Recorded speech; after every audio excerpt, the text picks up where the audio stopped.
Welcome back. KwaZulu-Natal's crippling water and sanitation challenges continue, with some municipalities struggling to provide clean, potable water to residents. This is, of course, due to declining water levels as well as the devastating impact of the April floods, which destroyed infrastructure. Some beaches have also had to close due to sewage leaks. Well, for more on the province's water problems, we're joined now by spokesperson for the Water and Sanitation Department, Sputnik Ratau.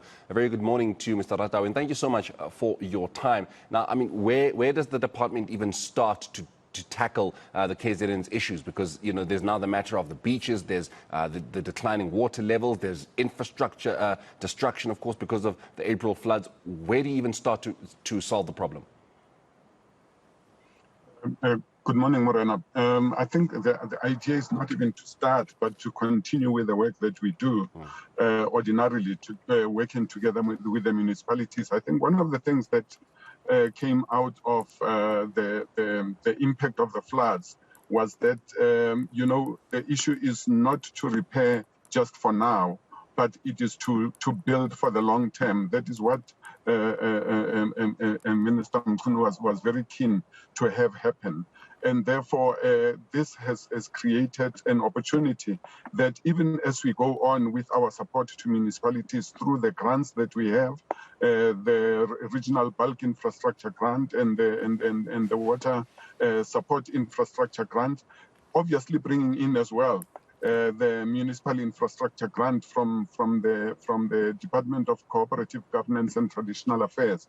That money needs to really be married to a particular outcome, and that is that work must be in place, but projects that are already underway must be completed and completed urgently, because that can be able to assist us to bring this required resource to the people of KZN. Yeah. Dr. Ratau, was also interesting to note that indeed the Minister, Senzo Mkhunu, while addressing actually different municipalities in the hope of finding solutions, sustainable solutions to what is happening in KZN, he made mention about how municipal representatives need to stop feeling quite proud when they provide temporary solutions for the issues of water availability, saying that it's no good to offer water tanks and to be proud of the fact that you're giving water tanks. Let's talk a little bit about municipalities here. Is there almost a lax attitude, or perhaps somewhere a slow progression of municipalities to be able to bog down and actually find sustainable solutions to water issues? It seems as though the minister was not impressed with that. You know, in the engagements that we have had with municipalities across the country, the minister has been very, very unimpressed with those temporary measures, and especially because they are not sustainable. In the first place, tankering is very expensive. So even if you use it, it's got to be for a specific period and only because there is a particular need at the time. But it cannot be regarded as a long-term solution, because in the first instance, just the cost of that, is huge. But secondly, it gives a false sense of comfort to say, anyway, we are, providing tankers. But what has also come up is that those tankers are not reliable in the manner in which they deliver. And that is why you still find communities that say, we've only seen a water tanker here once in the last 4 months or in the last 3 weeks and so on. So those kind of things, because the management even of those is not something that we can really be proud of. And therefore, the idea is to get the tankers out of the way, provide reliable solution, put in the infrastructure that is required, but more importantly, operate and maintain that infrastructure on an ongoing basis in a manner that will ensure optimal operation. Could it be said that that was perhaps one of the major problems for the reason why infrastructure was destroyed in the manner it was, is that maintenance wasn't top of mind, maintenance wasn't, provided as often and as well as it probably should have been?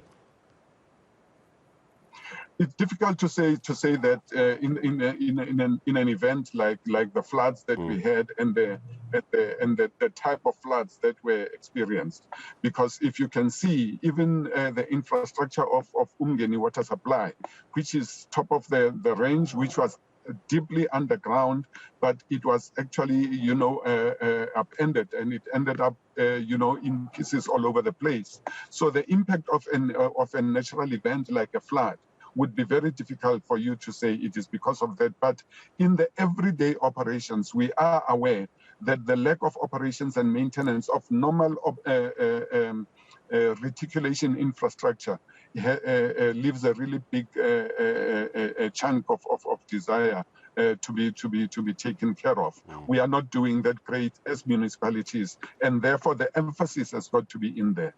Yeah. You know, the Water Services Management at the Department of Water and Sanitation was also mentioning about how vandalism and theft happens when these water treatment works are not completed, when issues of water infrastructure is not completed as well.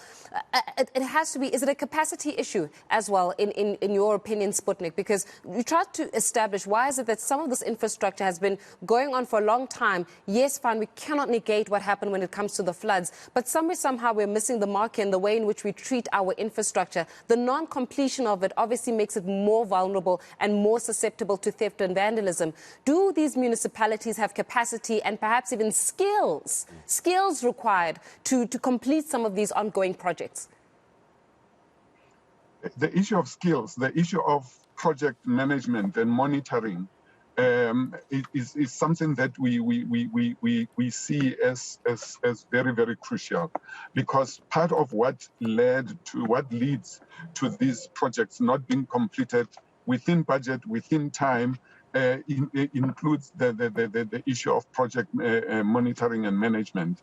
And that is why the issue of skilling, just the fact that within municipalities we don't have the necessary skills, whether it's engineering skills, whether it's the issues of skills within the CFO offices and so on, because also just the ability to spend has got an impact on what kind of delivery can be made.